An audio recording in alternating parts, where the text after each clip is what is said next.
मैं हूं दीपाली राणा, आप देख रहे हैं मिड कैप मंत्रा। शुरुआत करेंगे इस वक्त की हेडलाइंस के साथ।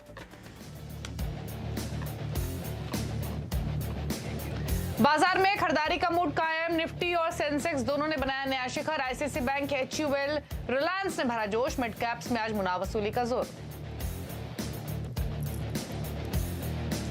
एफएमसीजी मेटल स्टॉक्स का आज बाजार में जलवा। निफ्टी एफएमसीजी इंडेक्स करीब 2% ऊपर, डाबर 6%, मैरिको एचयूएल में करीब 3% की तेजी। रेलवे स्टॉक्स में दिख रही है प्रॉफिट टेकिंग। अपोलो जेके टायर C8 में आज फिर लगा 52 हफ्तों का नया शिखर। रबर की कीमतें 2 साल के निचले स्तरों पर पहुंचने से बढ़ा जोश। ग्लैंड फार्मा में आज 7% की तेजी। कंपनी में फोसुम बेच सकती है अपनी हिस्सेदारी। कई पीई फर्म ने कंपनी ने हिस्सा खरीदने की दिखाई रुचि। कोटक की ओर से सेल रेटिंग के बाद फैसला। लॉरस लैब्स 5% की तेज गिरावट के साथ बना एफएनओ का टॉप लूजर। कोटक ने कंपनी की रियलाइजेशन पर दबाव बने रहने की जताई है आशंका।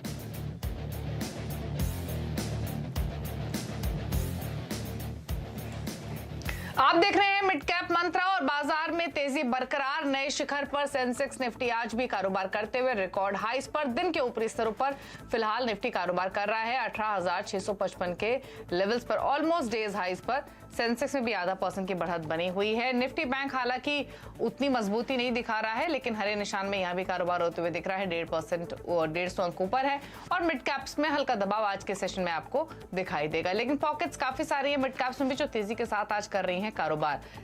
लेकिन इंडेक्स अब दिन के निचले स्तरों पर आ चुका है। 100 अंकों से ज्यादा ही कमजोरी मिड कैप इंडेक्स में देखने को मिल रही है। लेकिन चलिए अब एक बार संकेत देख लेते हैं। हालांकि भारतीय बाजारों को संकेतों की जरूरत नहीं है, पिछले 2 सेशन से तो प्रूव हुआ है, वो अपनी ही धुन में मस्त है। बट स्टिल क्या संकेत है अमेरिका के बाजारों से और एशियन मार्केट से, उस पर एक वीकली नजर डाल लेते हैं। एशियन मार्केट्स की बात करें तो निकेई आपको आधा % नीचे दिखाई देगा। शंघाई 2.5% ऊपर है। हांगकांग का बाजार तो 4% ऊपर इनफैक्ट, और कॉस्पी में 1% की बढ़त बनी हुई है। चाइना की ओर से कोविड ब्रीफिंग कैसी रहती है उस पर तमाम ग्लोबल बाजारों की नजरें टिकी हुई हैं। अमेरिका के फ्यूचर्स भी तेजी के साथ कारोबार कर रहे हैं। 78 अंक ऊपर है डाउ फ्यूचर और नेस्डेक का फ्यूचर 68 अंक ऊपर कर रहा है कारोबार। तो अमेरिका के फ्यूचर्स भी हरे निशान में फिलहाल कारोबार करते हुए आधा से % तक की बढ़त आपको अमेरिका के फ्यूचर्स में दिख रही है। तो ऐसे में अब तक बाजार में हुआ क्या है, बड़ी बातें आपके लिए लेकर आते हैं। और बाजार में तेजी का सिलसिला बरकरार। रिकॉर्ड हाइस पर सेंसेक्स निफ्टी 18,700 के नीचे फिलहाल निफ्टी आपको कारोबार करते हुए दिखाई देगा। इसके अलावा निफ्टी बैंक हल्की बढ़त दिखा रहा है। मिड कैप्स में हल्की मुनाफ वसूली देखने को मिल रही है। पॉकेट्स कौन सी चल रही हैं तो एफएमसीजी, मेटल्स यहाँ पर बाइंग है आज के सेशन में। एनबीएफसीज यानी फाइनेंशियल स्पेस जो है वो तेजी के साथ कारोबार कर रहा है। लेगार्ड्स में आपको दिखाई देंगे energy stocks, oil and gas stocks जो कल तेजी में थे, आज वहां पर मुनाफ वसूली आते हुए दिखाई दी है। कैपिटल गुड्स स्टॉक्स दबाव में कारोबार कर रहे हैं। मिड कैप्स की ओर रुख करेंगे तो टायर स्टॉक्स 52 वीक हाइस पर है। सीमेंट में बाइंग है। इंश्योरेंस स्टॉक्स में खरीदारी देखने को मिल रही है। हमारे साथ अब प्रकाशगाबा.com के प्रकाश गाबा हैं। गाबा साहब नमस्कार, स्वागत है आपका। तो बताइए सबसे पहले आप के व्यूज इंडेक्स पर, खासतौर से निफ्टी पर रिमेनिंग सेशन के लिए। वो लगता है मुझे निफ्टी में एक अपमूव मिलना चाहिए। अब बाय मोड पर तो निफ्टी है, बैंक निफ्टी भी बाय मोड पर है। निफ्टी का जो लेवल्स हैं कह सकते हैं कि 18,600 स्ट्रॉन्ग सपोर्ट जोन है। जब तक ये बरकरार है 18,500 600 अपमूव ऑन। बैंक निफ्टी की बात करें तो यहाँ पर मुझे लगता है कि आज का जो लो है काफी हद तक स्ट्रॉन्ग जोन है। 43,100 43,000 एक साइकोलॉजिकल सपोर्ट है, अपमूव मिलना चाहिए।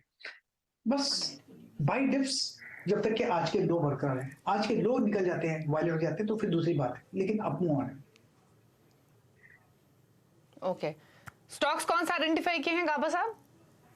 केमिकल स्पेस मुझे अच्छा लगता है, तो उसमें मेरे दोनों स्टॉक थे, दोनों ही अच्छे हैं। लेकिन मैं स्टॉक लूंगा दीपक नाइट्रेट। यहाँ पर बिल्कुल अच्छा लग रहा है मुझे।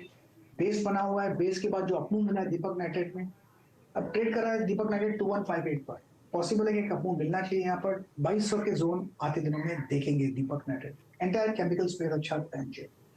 दूसरा स्टॉक जो मुझे पसंद है इस वक्त, मैं कहूंगा यस कोफोर्ज अच्छा लगता है। 3950 स्टॉप लगाना चाहिए। आगे 4050 देखने को मिल सकता है कोफोर्ज। ओके तो दीपक नाइट्राइट और कोफोर्ज में खरीदारी करने की सलाह है, दोनों में आप तेजी के ट्रेड ले सकते हैं। लेकिन आप मिड कैप्स का हाल आपकी स्क्रीन पर लाते हैं। इंडेक्स तो 100 अंकों से ज्यादा की कमजोरी दिखा रहा है, 1/4% से ज्यादा की वीकनेस है, लेकिन पॉकेट्स दिखाते हैं। और शुरुआत करेंगे एफएमसीजी स्पेस के साथ, क्योंकि यहां पर तेजी बनी हुई है। डाबर, बजाज कंज्यूमर, मैरिको, यहां पर तेजी है आज के सेशन में और 6.5% तक का मूव इन स्टॉक्स में देखने को मिल रहा है। डाबर तो 6.5% ऊपर आ चुका है, बजाज कंज्यूमर में 4% की तेजी है।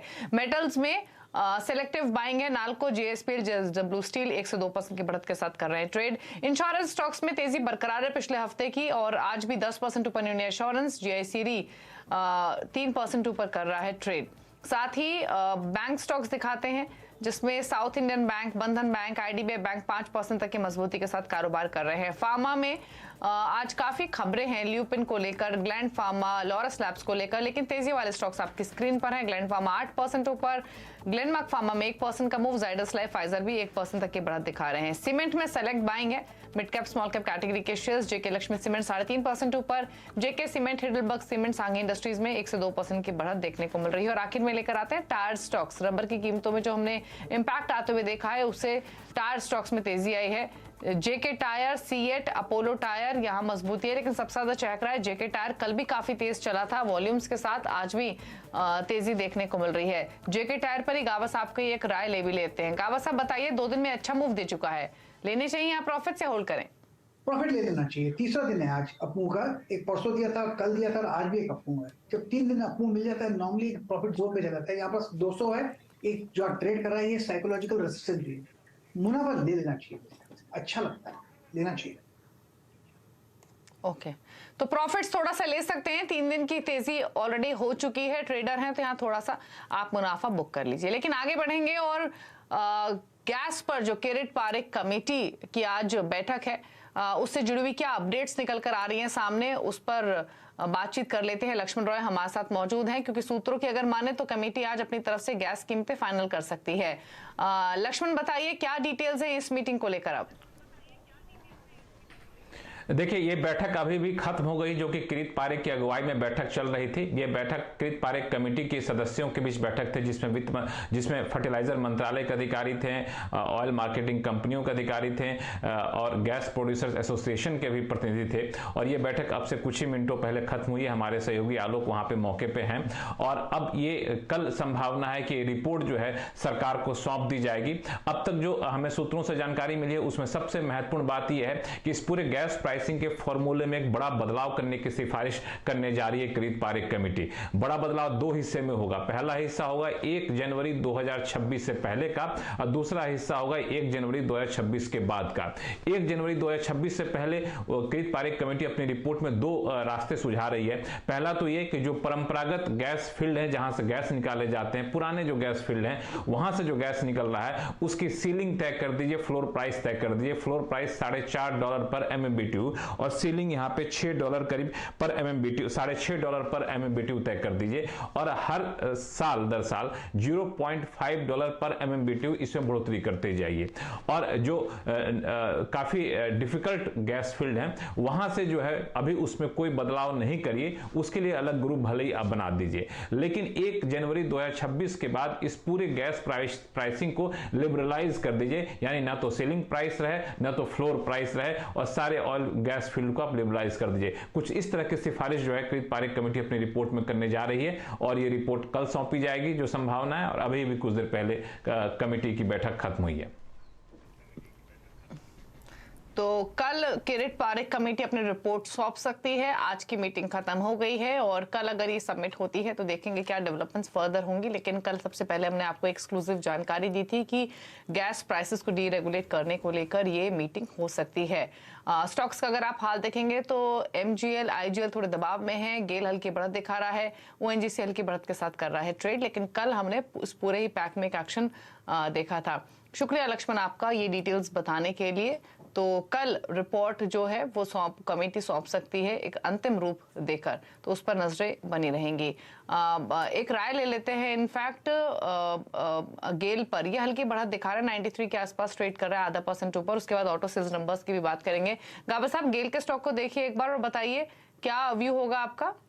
देखिए, गेल बाय मोड पर है। इसका जो बाय सिग्नल जनरेट हुआ था करीब 5 दिन पहले हुआ था, करीब अराउंड 91 जोन्स पर ट्रेड कर रहा है 93 पर।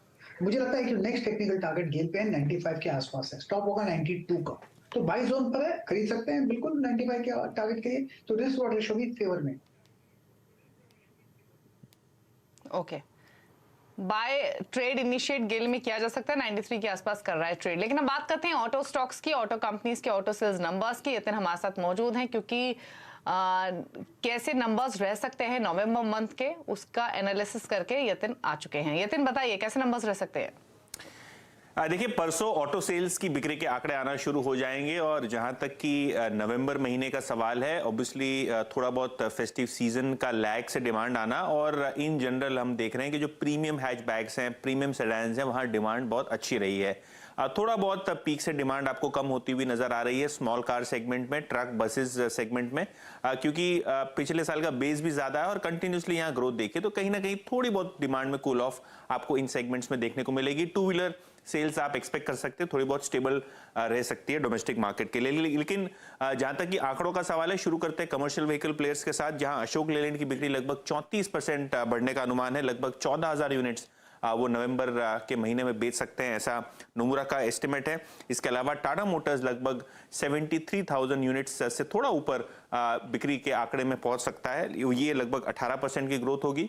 ऑब्वियसली इलेक्ट्रिक व्हीकल सेल्स भी यहाँ बहुत छोटे बेस से आ रही है, तो यहाँ भी अच्छी ग्रोथ आने के जो है एस्टिमेट्स हैं। मारुति इस पे नजर रहेगी क्योंकि जो चिप शॉर्टेज है, सेमीकंडक्टर शॉर्टेज है, वो थोड़ी बहुत ईज हो रही है, प्रोडक्शन बढ़ रहा है, तो मारुति की वेटिंग पीरियड हालांकि नीचे आई है, लेकिन फिर भी सेल्स में आपको लगभग 18% की अच्छी बढ़ोतरी देखने को मिलेगी। Mahindra and Mahindra auto segment, obviously XUV जो 700 है और जो नए वेरिएंट्स हैं वो बहुत बेहतरीन कर रहे हैं, तो यहाँ आपको 40% की जबरदस्त ग्रोथ साल दर साल बेसिस पे दिखेगी। ट्रैक्टर कारोबार M&M का फीका रहेगा, लगभग 27,000 यूनिट्स बिकने का अनुमान है। फ्लैट कारोबार यहाँ आपको दिखेगा। रॉयल एनफील्ड अच्छी रिकवरी होगी, पिछले साल का बेस छोटा है, तो 36% की ग्रोथ आप रॉयल एनफील्ड सेल्स के लिए कर सकते हैं।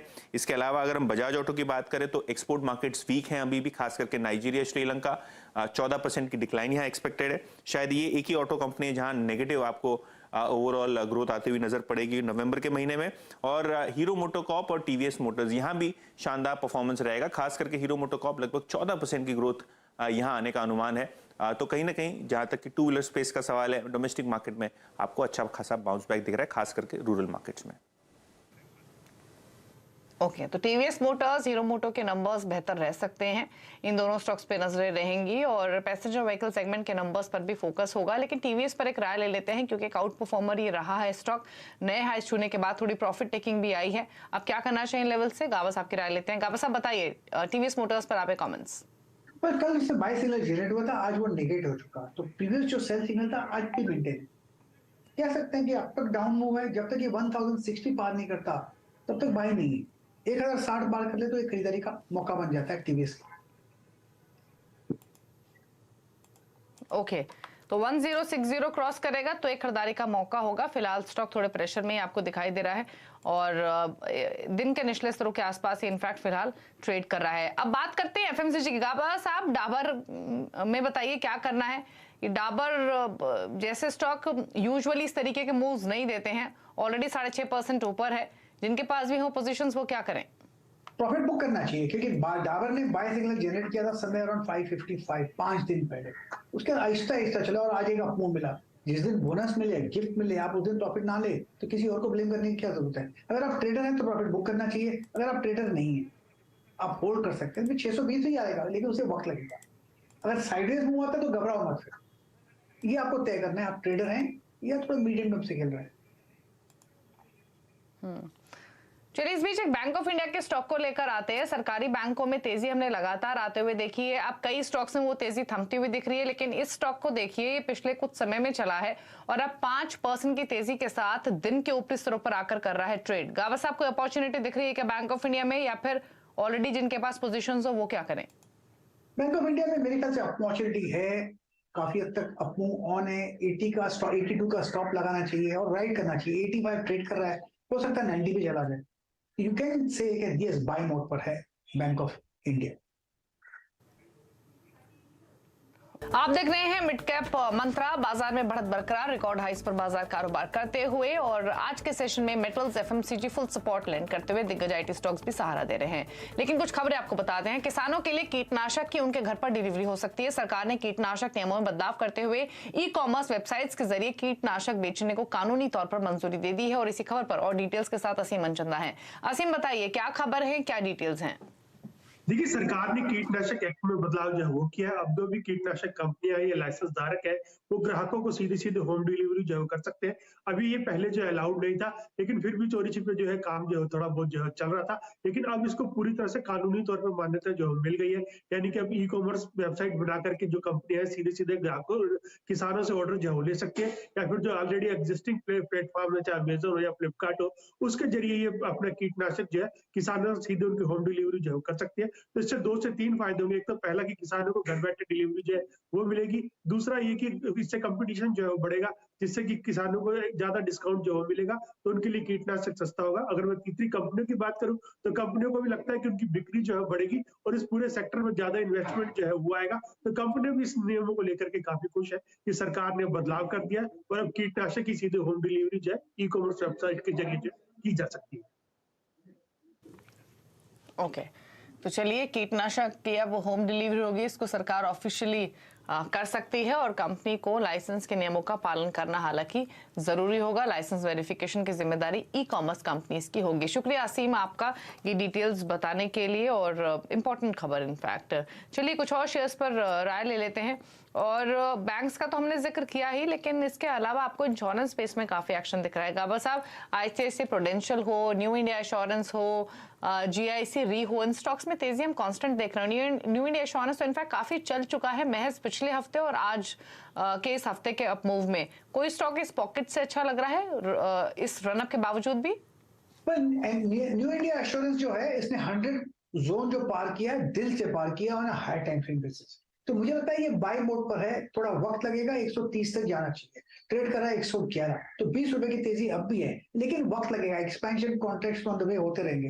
रही बात आईसीआईसीआई प्रूडेंशियल, यहाँ पर एक बाय सिग्नल जनरेट हुआ है, आज ही जनरेट हुआ है। हो सकता है 1-2 दिन लगे, हो सकता है 485 जा सकता है, वहां पर स्टॉप होगा 460 का आईसीआईसीआई प्रूडेंशियल। ओके, तो आईसीआईसीआई प्रूडेंशियल भी आप बाय करके चल सकते हैं और इस स्टॉक में भी स्ट्रेंथ बनी हुई। न्यू इंडिया एश्योरेंस तो और इन स्तरों से थोड़ा सा मूव दिखा सकता है। तो ये है फिलहाल इंश्योरेंस स्टॉक्स का हाल। लेकिन चलिए आगे बढ़ते हुए खिलाड़ी नंबर 1 का अपडेट आपको बता देते हैं। इस हफ्ते एंजल वन के समीप चौहान, एलकेपी सिक्योरिटीज के रूपक डे और कोटेक सिक्योरिटीज के अमोल अठावले के बीच ये मुकाबला चल रहा है। और अब तक के रिटर्न की स्थिति आपके स्क्रीन पर लेकर आते हैं मुनाफे के मीटर में। और तीनों ही खिलाड़ियों के बीच में जो लीड कर रहे हैं वो अमोल अठावले कर रहे हैं 5.5% के रिटर्न के साथ। रूपक डे का पोर्टफोलियो सिर्फ 0.5% का रिटर्न दे रहा है और समीप चौहान का पोर्टफोलियो फ्लैट है, इनफैक्ट नेगेटिव बायस स्लाइटली फिलहाल लेंड करते हुए। तो चलिए ये है खिलाड़ी नंबर 1 का अपडेट और रुक रहे हैं इसी के साथ एक ब्रेक के लिए। ब्रेक के उस पार सीएनबीसी आवाज की स्पेशल सीरीज कमाई की शहनाई में बात होगी रेमंड्स के ग्रुप सीएफओ अमित अग्रवाल से। नमस्कार।